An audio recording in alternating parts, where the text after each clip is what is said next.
अष्टांग हृदय में 6th chapter है हमारा उन्माद प्रतिषेध अध्याय। तो उन्माद प्रतिषेध सबसे पहले 1 नंबर श्लोक में देखना, उन्मादः षटः। उन्माद जो होता है वो 6 प्रकार का, कौन सा, हिंदी में ही देख सकते हैं आप, वात आदि दोषों से जो हो रहा है वो, और सन्निपात तो हो गई, फिर आधि जन्य हाईलाइट करना और विष जन्य को हाईलाइट करना, मतलब वातज पित्तज कफज ये तो है, प्लस में सन्निपातज। फिर उसके बाद आधि जन्य मतलब मानसिक दुख की वजह से जो हो रहा है, और विष जन्य होता है। तो चरक के अकॉर्डिंग लिखना उन्माद के 5 भेद। चरक ने उन्माद के 5 भेद बताए हैं, वातज पित्तज कफज सन्निपातज और आगंतुज। और आचार्य सुश्रुत वाग्वट और शारंगधर, लिखिए आचार्य सुश्रुत वाग्वट और शारंगधर ये 6 भेद बोलते हैं। ठीक है, सिर्फ 2 जो अलग है, यानी आधि जन्य और विष जन्य को आपने हाईलाइट किया है। नेक्स्ट हमारा आता है 38 नंबर श्लोक। 38 नंबर श्लोक की हेडिंग को हाईलाइट करना, उन्माद नाशक वर्ती। लिखा है ना उन्माद नाशक वर्ती, इसको ओब्लिक करके लिखना उन्माद सूदनी वर्ती भी बोलते हैं इसको। उन्माद सूदनी वर्ती या उन्माद नाशक वर्ती एक ही बात है। देखिए इससे ऊपर हेडिंग क्या है हमारी, महापैशाचिक घृत है, महाकल्याणक घृत है। कल्याणक घृत तो वो हम चरक में पढ़ ही चुके हैं कि वो उन्माद में बताई ही है पहले से। नेक्स्ट फिर हमारा नेक्स्ट चैप्टर है 7वां अध्याय अपस्मार प्रतिषेध। अपस्मार प्रतिषेध, तो इसमें 5 नंबर श्लोक की सेकंड लाइन में हाईलाइट करना, अपस्मार चतुर्भेद।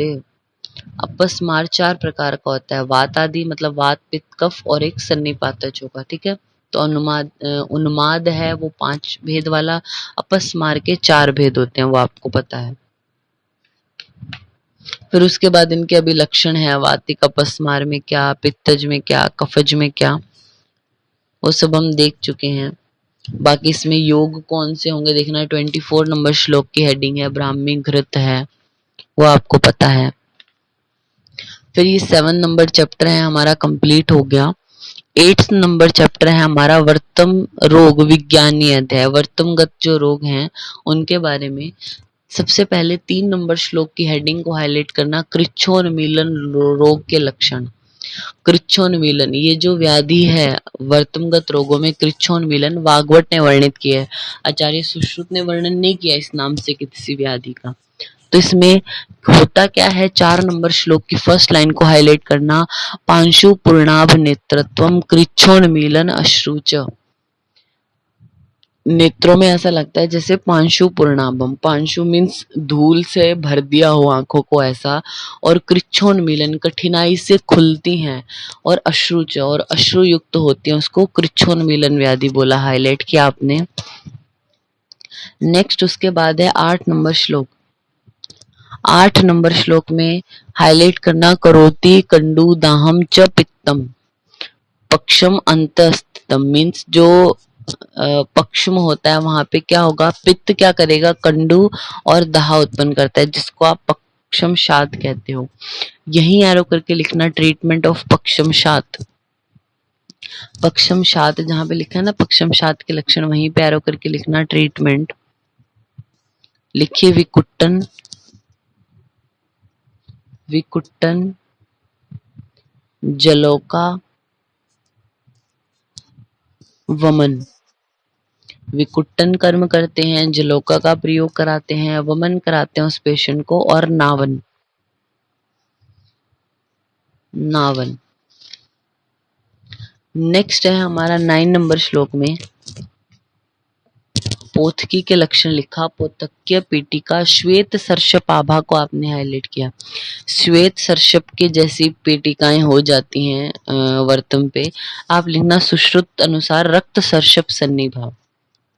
सुश्रुत आचार्य हैं जो उन्होंने पोथकी के लिए क्या बोला था, रक्त सर्षप सन्निभा, और वाग्वट ने अब 9 नंबर श्लोक में क्या बोला, श्वेत सर्षप आभा, वो श्वेत सर्षप के जैसा, सुश्रुत रक्त सर्षप के जैसा बोलते हैं। फिर नेक्स्ट है 19 नंबर श्लोक। 19 नंबर श्लोक में देखना कुकुणक के लक्षण करके लिखा है, तो कुकुणक शीशोरेव दंतोत्पत्ति निमित्त जह को आपने हाईलाइट किया। कुकुणक जो व्याधि है वो बच्चों में कब होगी, दंतोत्पत्ति निमित्त, जैसा वाग्वट बोलते हैं फिर श्रेयस्तेन शिशु शून ताम रक्षो को आपने हाईलाइट किया, बच्चे की आंखें कैसी ताम्र हो जाएंगी। वीक्षण अक्षमा मतलब देखने में समर्थ नहीं होंगी, कोई चीज देख नहीं पाएगा। सवर्तम शूल पैचल्य कर्ण नाक्षाशी मर्दनम को आपने हाईलाइट किया, कर्ण नासा अक्षी मर्दन, ये हाईलाइट करके इसके ऊपर लिखना ऑल्सो इन रेवती।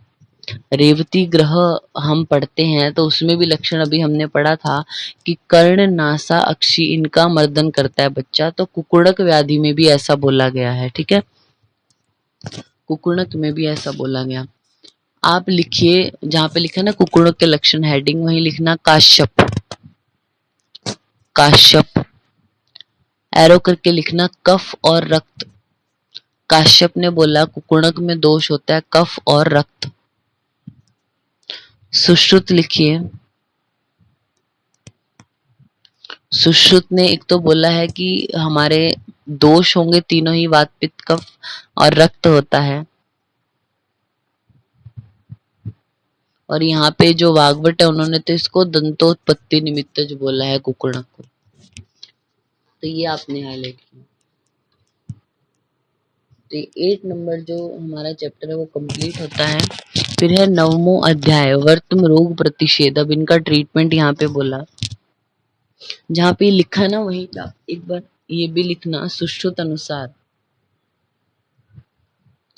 वर्तमगत रोग सुश्रुत अनुसार होते हैं 21 और वाग्भट के अकॉर्डिंग होते हैं 24 उन्होंने बताए हैं।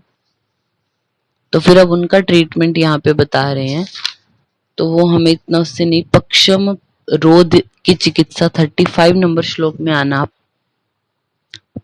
पक्षम रोध जो है उसकी चिकित्सा में सेकंड लाइन में 35 नंबर श्लोक की सेकंड लाइन को हाईलाइट करना। यव मात्रम यवाकारम तीर्यक छित्वा आद्रभाषसा को आपने हाईलाइट किया।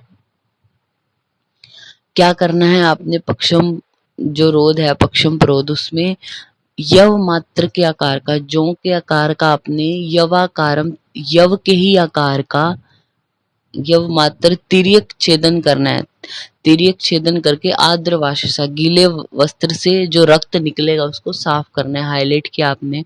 आपसे पूछेंगे ये किसकी चिकित्सा है, तो पक्षम प्रोध की चिकित्सा ये बताई गई है। ठीक है,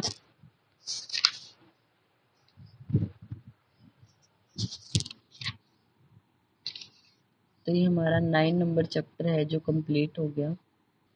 फिर है हमारा 10वां अध्याय संधि सित असित रोग विज्ञान, यानी संधिगत रोग भी बताए हैं इसमें, असित या सितगत रोग भी। सबसे पहले संधिगत रोगों में देखना जलाश्राव के लक्षण ऐसे करके इन्होंने लिखा। जलाश्राव के लक्षण, बस ये चैप्टर करते हैं एक बार। तो फर्स्ट नंबर श्लोक के नीचे देखिए, तेन नेत्रम सरुग अग्र शोफ स्यात जलश्राव, यानी जलश्राव में क्या, नेत्र में वेदना होगी और शोफ होगा, सूजन होगी, उसको जलाश्राव। प्रवर्णी के लक्षण इंपॉर्टेंट है, 5 नंबर श्लोक में देखना। 5 नंबर श्लोक सेकेंड लाइन में ताम्रा मुद्गो उपमा को आपने हाईलाइट किया। मुद्ग जो ये लक्षण है ये सुश्रुत से अलग बोला इन्होंने। ताम्र वर्ण की मुद्गोपमा भिन्ना रक्तम स्रवती, प्रवर्णी को हाईलाइट किया। प्रवर्णी में दोष क्या है, रक्त है। प्रवर्णी जहां पे लिखा वहीं पे लिखना रक्त आर, रक्त दोष है। मुद्गोपमा एक अलग लक्षण इसका बोला। फिर शुक्तिका के लक्षण में देखना 11 नंबर श्लोक। शुक्तिका में श्वेत मंडल की व्याधियां यहाँ पे बोली, तो 11 नंबर श्लोक में हाईलाइट करना मलाक्त आदर्श तुल्य, इतना आपने हाईलाइट किया। जैसे जो शीशा होता है, दर्पण है, वो अगर जब मैल से ढका हुआ हो, ऐसा आपको क्या लगता है, वाह सर्वम शुक्ल, शुक्ल भाग है जो नेत्र का वो ऐसा ही लगेगा। सदाहा रुख को आपने हाईलाइट किया, यानी पेशेंट को दाह भी होती है और वेदना भी। और 11 नंबर श्लोक का लास्ट वर्ड हाईलाइट करना शकृत भेद त्रिग ज्वर, अतिसार होगा, प्यास लगेगी पेशेंट को और ज्वर होगा। एनआईए में पूछा हुआ था ये क्वेश्चन एक बार। शकृत भेद त्रिग ज्वर हाईलाइट किया आपने, ये शुक्तिका के लक्षण है। तो शुक्तिका के लक्षण में 3 इंपॉर्टेंट है, मलादर्श तुल्यम, फिर स दहारुक और शकृत भेद त्रिट ज्वरा।